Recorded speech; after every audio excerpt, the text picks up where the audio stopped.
Hello mga kasortes, Lotto Pinas, Luzon, Visayas, Mindanao. Shoutout mga ka-idol, no? Welcome back naman sa ating 3D Guidance TL combination for today's video. Panibago nga po tayong update para sa 2 PM no? Sa November 15. Pero bago muna, recap na tayo result kahapon no? Sa November 14, sa 2 PM 387, sa 5 PM 702, sa 9 PM 777, at sa 4-digit 8517, 2-digit 23 and 16.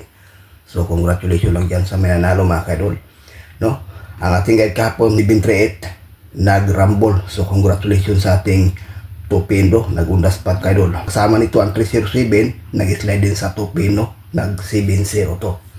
Okay guys, ngayon para sa 2 PM, one combination. Hopefully ito ay hindi mag-slide. Take note, lahat ang mga sinishare nating combination, hindi po ito yung mga tinatawag na sure win, no, mga kalods. Ito po ay sa mga analyze o prediction o probables lamang mga guys, no, sa ganahan, sa willing sumabay, no? Pero kung may maganda kayong kombinasyon, siyempre tayaan nyo yung sarili nyong guide. Ang sa akin naman to ay mga analytic, baka hindi ito lalabas. Okay guys, ito ang ating guide, 734. Target rambo lang. So ayan po guys, sa ganahan, sa willing pakikopya, may ibahagi po tayong pairing guide.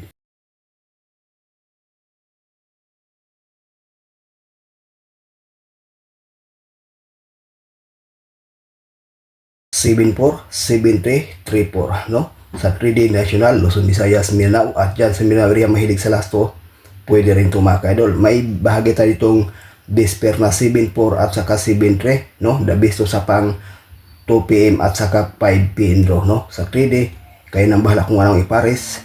At sa lasto, rambo lang po ang 74 at saka 73. Okay guys, sa willing o sa ganahan, pakikopya, may ibahagi po tayong lucky pick.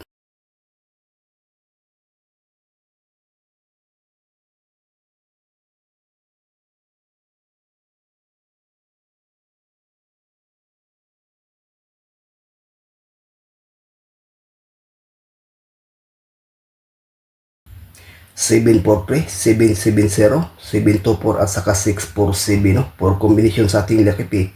Pero may ibahagi tayo ditong best mga kadulo na 743. Maganda to sa pang 2 PM bro. Pero kung sakali mag-double sa 2 PM, itong 770.